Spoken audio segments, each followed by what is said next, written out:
time once more, my dear revenants. You've witnessed her suffering firsthand. You sat through her anguish and sorrow, and yet, here you are. I commend you. Tonight we will finish Syrenna's story, or rather the story of what Syrenna became, and the rise of the killer behind the Broken Doll massacre. Tonight, as promised, we will see the end of a cruel brat. We will witness the final nail hitting the coffin of a once great house. Me personally, I look forward to watching it all fall down at her hands. Before we begin, remember to like, subscribe, and share our little network. After all, the necrologists are relentless in their mission to filter knowledge, and we refuse to remain silent. Every ripple into the void helps our message reach further ears, craving the familiarity of the uncertain. Now get comfortable. Grab yourself a cup of coffee or tea to savor in this massacre, and let's listen to the cries of the deserving this time, as they beg for mercy they never offered. Our hunt begins. We focused first on Balthazar. He was there. He witnessed everything. And for both of us, he did nothing. He would pay for that. Under Ilario's orders, he was looking for us, too. Of course he would be. We had no doubts he enjoyed looking down on us when we were made anew. But he was vigilant. We needed to be careful. Finally, our opportunity came when he went into the wine cellar. Dark, damp, and rotting. It was perfect. Syrenna hated coming here to fetch wine for Ilario. It always smelled of rotten wood and spilled liquor. The perfect place to kill a rotten old man, then. He'd be right at home among spiders and rats. Again, we went to work.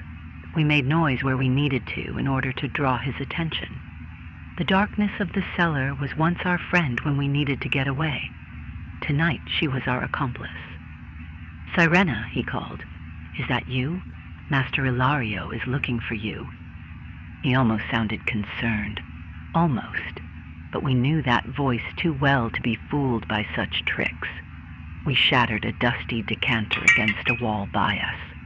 Balthazar turned his lantern to the noise, the only source of light in the dark space. So long as we danced around it, we could get to him. Enough with this foolishness, Syrenna. You're not a child. Face the consequences of your actions and be done with this nonsense. But we were a child once. The sound of our voice made him flinch. It was still us. But now every word was coated with venom. We ran these halls, and we screamed and cried, and you never cared, never bothered, always covering for that monster. We shattered a bottle of wine just over his shoulder. Then we moved again, each step taken with care, each leap across the shadows like a dance. We reveled in his concern, his fear for his life. It was intoxicating. It was ours to savor.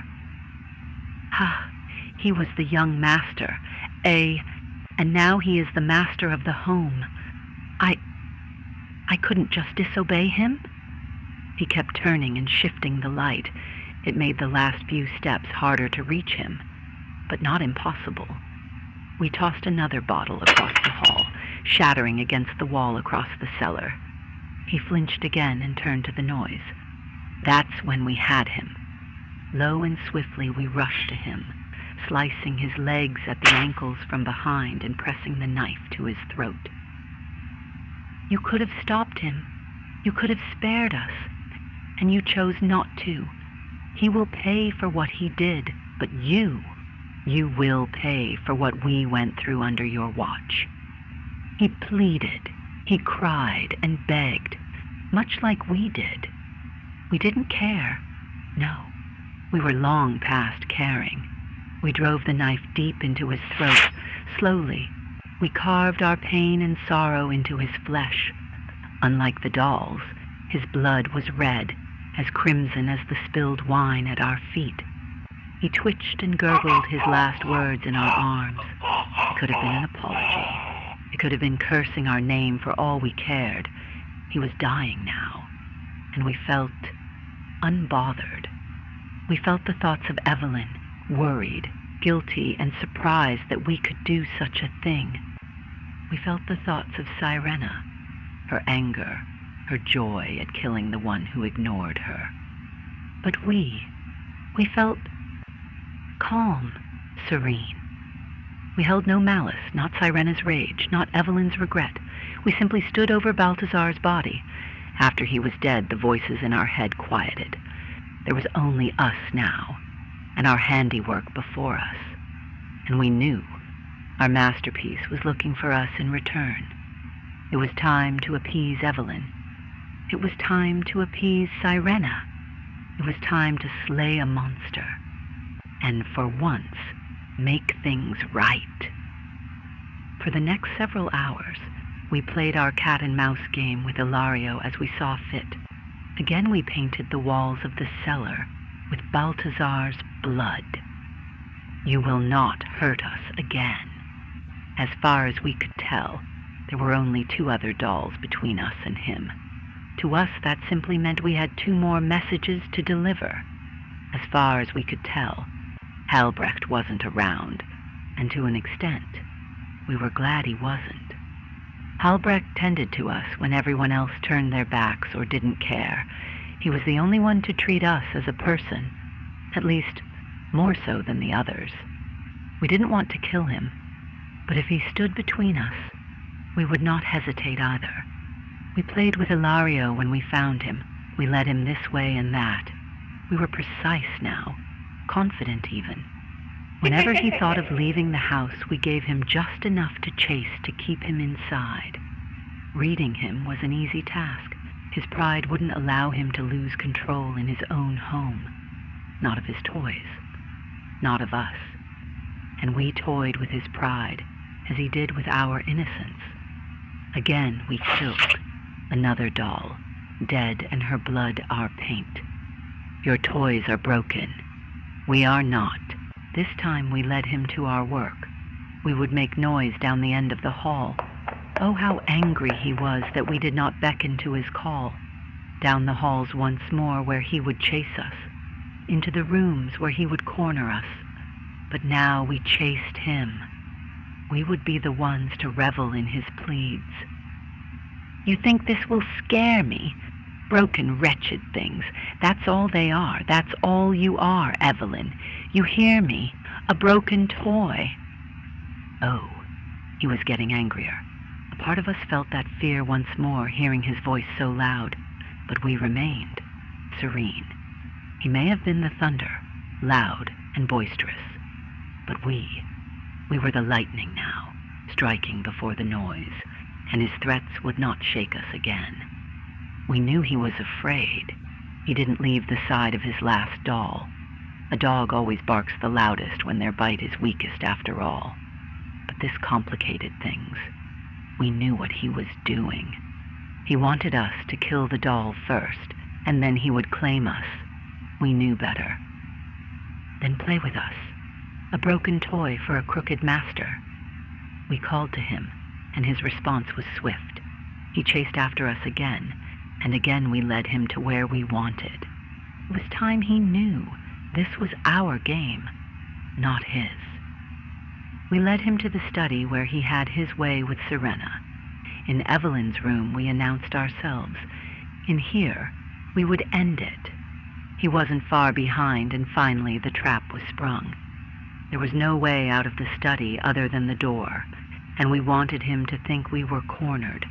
Let him think he has the upper hand now, that we were nothing more than a broken toy. It's over, Evelyn. Show yourself. The study was dark. We wanted it that way. And after he rushed in so carelessly, we had him. In the shadows we hid. Their dark embrace was now to us as a web to its spider. We shut the door behind them, and they jumped. The only source of light now was a candelabra that the doll was holding. We would need to get rid of that first. Show yourself, you little freak. His cries were louder now. He'd already lost his temper. He already lost the game. Whatever we did now was for our amusement. We are what you made us. We are the shattered pieces of who you hurt. We noticed he had a knife. He held it close to his sleeve. Maybe he hoped we wouldn't notice. Maybe he hoped it would protect him. We latched to the shadows with intention.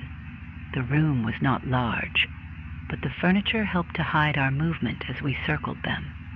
I've had enough of your ridiculous games, Evelyn. Face me. How careless he was with his things. He grabbed the candelabra from the doll he was with and shoved her into the darkness for us to find. We played along. She was not far from where we stood, but we were swift. We pulled her in our arms and sliced a wound through her neck. Then we stabbed the core where her heart would be. The shine of her radiant yellow nectar stained our hands, our chest, and our face. The darkness could no longer hide us. We did not care. We wanted him to see us. We wanted him to fear us. And fear us he did. There was no confidence in his stare as we tossed the doll to the side. He pulled his knife to face us. We could see him shake. His frown and gritted teeth betrayed what we knew he was feeling. Fear. His breath was unsteady. His hands were shaking. He was ours now. We took a step forward. He took a step back. We smiled. More than just smiled, we chuckled. He looked weak and afraid. It amused us. That amusement displeased him. You're laughing at me. You are laughing at me? He threw himself at us with all his rage. I will not have some broken bitch making a mockery of me. He pinned us down, just as he's done before. He pressed his knife to our neck, held our hands over our head, and smiled. We did not try to overpower him. We knew he was stronger. He was already broken, and we could tell by the twisted sound of his cackle. That wasn't the laughter of someone who was triumphant. It was the laughter of a coward, thinking he'd escaped death. Ha! All that effort, and for what? You're right where you belong, Evelyn. Syrenna fucking bitch, right in my arms, begging for mercy. The moment was enough for us to act. We knew he wouldn't let us close if we reached for him. Instead, we played him now, as we have played him this whole night, pulling on his ego like the strings of a puppet. The irony was not lost on us. Still, he didn't understand. We were not the same. His words had the same bite, they always did. We just had tougher skin now. His grip on our hands threatened to break our bones, and the blade pressed to our neck felt cold against our skin. It was uncomfortable. Still, we did not break, not this time. We reached up against his blade. Its edge pierced our skin, and we could feel the drop of our radiant nectar flowing down our neck. We still did not stop, until we reached his ear and whispered, "We will never fear your words again, monster." Our response to his threats shocked him enough to give us the opportunity we needed. And just as we whispered, we ripped his ear off. We bit, gnawed, and teared until we tasted his blood, feeling his flesh come loose from his head. He reeled back in pain, clutching what remained of his mangled ear. We found it funny. All this time spilling blood and necrosine, we never tasted it in our mouth. It was metallic, foul, vile even. But it was the most satisfying taste we've ever had. His squirming was all the distraction we needed. As soon as he released us, we grabbed our knife anew and pounced. First we struck at the back of his knees. We had no desire to end this quickly. He tried to point his knife at us again, and we slashed his hand, cutting off 2 fingers that forced him to drop the knife. He would not run, and he would not hurt us. We would not end this until we made him feel weak and frail. Now we had him. He was cowering, crawling backwards and clutching onto his wounded hand. We reveled in this moment, savored his fear, his anguish, and his dread. "Evelyn, Syrenna, please, I... He tried to speak again, to beg, to plead, but we were done listening. We pressed our hand to his face, dug our nails into his skin to stop him. This time he would listen to us. "No more words, no more threats, no more lies. You will not spew more venom from your forked tongue. We have had enough. Evelyn, Syrenna, those names never belong to you, and we are more the one or the other. We are Serene. We are their anguish, their fears, their hatred, and we have had enough of you." We were so close, so close. We were about to press the knife into his heart, until we heard the creaking of the door opening. There we saw Halbrecht entering the room. His presence caught us off guard.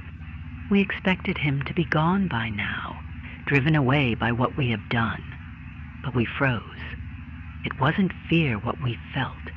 He didn't seem like he was going to threaten us. But we cared about him, about how he would see us. We were stunned enough for Ilario to push us off, crawling towards Halbrecht, like the sniveling worm that he was. "Halbrecht, please, don't just stand there, help me. By the mire, she's insane. Stop her." We did not want to harm Halbrecht, but we would if we must. We were too close to be stopped now. If we waited too long, we would not get another chance. But we noticed, and Ilario noticed. Halbrecht did not move. Halbrecht! Ilario reached for his foot, but Halbrecht brushed his hand off. Even we did not expect that. "You demanded control. Now you beg for mercy. You deserve neither." There wasn't an ounce of sympathy in Halbrecht's voice. Ilario was shocked. We were shocked. He could have stopped us. We might have even let him. But yet he chose to stand by our side. We didn't know how to respond, but we knew what to do now. And Ilario realized the same. He still cried and begged and clutched to Halbrecht's feet. He didn't dare look our way, but we would not wait. We walked to him and pulled him away from Halbrecht. Ilario raised his hands to plead for his life once more, but there was no stopping us now. We drove our knife into his heart. For Evelyn. Then we drew it back again and stabbed him once more. For Syrenna. And again we struck his cold, ruthless, pathetic heart to our satisfaction. For our suffering. Finally, we drove the knife one last time, leaving it buried in his chest. All his threats, all the violence and horror, the fear and sorrow, the voices that haunted us, the pain that drove us, it was finally satiated. What remained now in our way was only Halbrecht. He stood there, silent, staring at the body of Ilario between us while I stood up. My fists remained clenched. I remained undeterred. He did not stop us, but we did not know what his intentions were. Somehow he too seemed relieved. He gave us one look and simply stood aside, gesturing us to leave. "You will not stop us?" "No. I've caused you enough pain. You being the one to end that bastard's life is more than I could ever ask for, Serene." What do you mean by that?" Halbrecht took his time to respond. Waiting was making us anxious now, but even then we could feel our chests tightening again. Were we afraid of what he wanted to say? Were we angry? Well, Evelyn, your mother was not faithful to Ilario's father. If it helps, I loved your mother very much. We thought it best that Evelyn didn't know. We thought it would be better for everyone to keep it a secret. And it ate me away inside not to tell you. Not even after your mother passed away. I should have done more. I should have protected you when I could. When I learned about what Ilario did, Maybe I was a coward, or I just didn't have it in me. But now, he's dead. And you're finally free." We had no words. We were so torn in that moment about how to respond. Do we kill him? Lash out in anger and resent him? The duality of who we were struggled to decide on how to act. For the first time since becoming, we were conflicted, stunned even. We could not forgive him for not being there for us, and yet, without him, we would not have reached this point. We would have never become one or have our revenge. He gave us a second chance. But a second chance for what? To be used again? Why didn't he protect us? Still, it was thanks to him we could reach this point. It was also because of him we suffered so much. We chose not to respond. He would not be thanked for remaking us. He would not be scorned for hiding the truth from us. Mercy would be our gift to him. Let him live with these consequences then. Let him witness what's left of his daughter become this killer. We passed by him and walked away from the study. He did not stop us. He did not beg our forgiveness. He knew the weight of what he was sharing, and we could tell he'd made himself suffer more than we ever could. We walked through the halls of this long-dead home, now more silent than ever because of us, the final fatal symptom of its decease. We passed the halls where we ran from him, past the room where it all happened, the bodies we piled on this crypt, until we reached the front door of the manor and opened it. The city was spread before us. The sun was starting to rise. Even if we did not need to breathe, we still took in a deep breath. Halbrecht followed behind us in silence. He gave us time to have our moment, our first true moment of freedom, before approaching us. "What will we do now?" we asked him. "What will become of us?" "That is for you to decide now, Serene. Like I said, you're free. Free." The word felt so foreign to us, and yet, for the first time since becoming, we felt happy. For a moment we reached for our necklace and rolled the pearl in our fingers. It felt like something Evelyn liked to do, and we felt it too. It was grounding. For the first time there were no orders being forced on us. For the first time we did not need to look over our shoulders. For the first time we belonged only to ourselves, and that would be enough. And thus, the tale of Serene comes to its close, a waltz of vengeance played in shadows, stitched together by sorrow, pain, and the unfathomable will to survive. The house is silent now, its halls emptied of cruelty, its doors thrown open to the dawn.